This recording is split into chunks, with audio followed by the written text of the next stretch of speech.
For a console generation as anti-evolution as America, 7th gen systems sure do seem to get a lot of strangely positive press. Like in 2007 when Ubisoft released the first Assassin's Creed game, I remember explicitly people freaking the fuck out. Like full on aneurysm mode, screaming about how the human race has finally done it, we finally reached photorealistic graphics.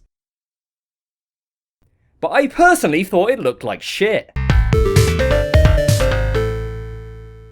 Which is why since the first game I've avoided 10 years of Assassin's Creed like fucking oncoming traffic. Because in comparison to what I was playing at the time, which I think was probably Tomb Raider Underworld, I thought it was barely a step up, especially considering the jump I'd experienced previously from Spyro to fucking Silent Hill 2, but in all fairness that was my cynical closed child mind. And the reason I'm here doing this now is to finally play Assassin's Creed for the first time with my older, more experienced, open, positive and optimistic mind. And somehow it's pissed me off already. The one thing I wanted from Assassin's Creed, the only thing I was expecting, the one thing I thought I had at least for certain was a cool immersive game that allowed me to explore the Middle East circa 12th century. Well, let's be honest, it hasn't really changed much, has it? But what happened, and I'm willing to bet serious money on this actually having been the case, some fucking marketing executive over at Ubi Shill HQ didn't want the cool, radical, gnarly generation of kids thinking they were being tricked into a 16-hour-long history lesson. So to avoid that, they tied down the game they had and tried to repeatedly ram the story into its skull until what little there was so finely spread out across the floor that you'd be lucky to even fucking see any of it in amongst all this shit, let alone surgically extract any enjoyment whatsoever. A story that follows Desmond Miles, a bartender who, to no doubt appeal to the skateboarding youths of 2007, looks like he's about to drop the sickest minimal techno set in northern Germany. He's taken prisoner by a corporation who forces him to use a machine that allows him to remember his ancient ancestors' memories so he can help them locate a powerful artifact. Because obviously, being a fat pathetic loser playing a game as an Israeli bartender who's watching a movie about another Middle Eastern man from the 12th century is way more fun than, let's say for example, being an ancient assassin. What a fucking waste. You know, I never fully realised this until now, but nothing quite destroys every single bit of immersion like liberating a prisoner, pulling off some kind of sweet acrobatic feat and escaping on horseback into the hills, to have the screen violently shake and throw text in your face proclaiming that it's syncing the core matrix and optimising connection efficiency. But even when ignoring all that, you know, in ignoring 50% of the game, in ignoring the game, you'd have to be literally brain dead to enjoy any of it. And that's not just me being ooh edgy making an apparently controversial statement. Genuinely ask yourself what kind of person would enjoy doing the exact same 3 things for 16 hours, then try to picture what they might look like. And you're probably absolutely right. Because I didn't need to, there was only him and you told me you were 110% sure, yes, love. I was 110. And since these identical free missions half the time are being kept from you by sandwiching in DJ Manic beats, means that the game is overall paced about as well as Carrie Fisher's heart rate. And that's not controversial either, because, and this really fricks me up big time, the game is so shallow and contentless that in the superior definitive director's cut edition of the game, they added 2 extra side missions.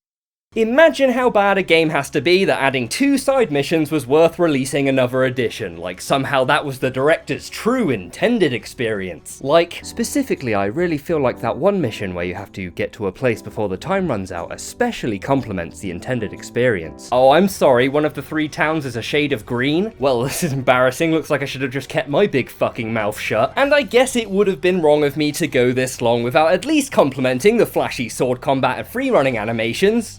There you go. So at least someone in that department was doing a job, and I can imagine that outside of that, because this was the 7th gen, that the rest of the games locked down into that as a standard and made tiny additions and tweaks every year for 10 years, so saying that they're all probably pretty much exactly the same is a safe bet. All I can do is just hope that they slammed that fucking future segment into the trash where it belongs, because I mean, what effect were they really hoping for? Wow, it's like I'm really in a virtual simulation, almost like I'm actually playing a game in real life or something. But hey, at least there's not another layer to playing the game through an awful game client that constantly tries to shove its service in your face through oh wait. And before I go off on one again, I'll just leave you with this. These games are like a disease. I bought 1 and I now somehow own 7. And this isn't even 1/4 of the Assassin's Creed series. So oh boy, looks like I better get started.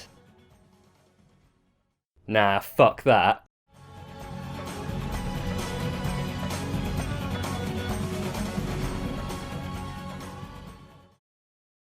Specifically, I really feel like that one mission where you have to get to a time before the...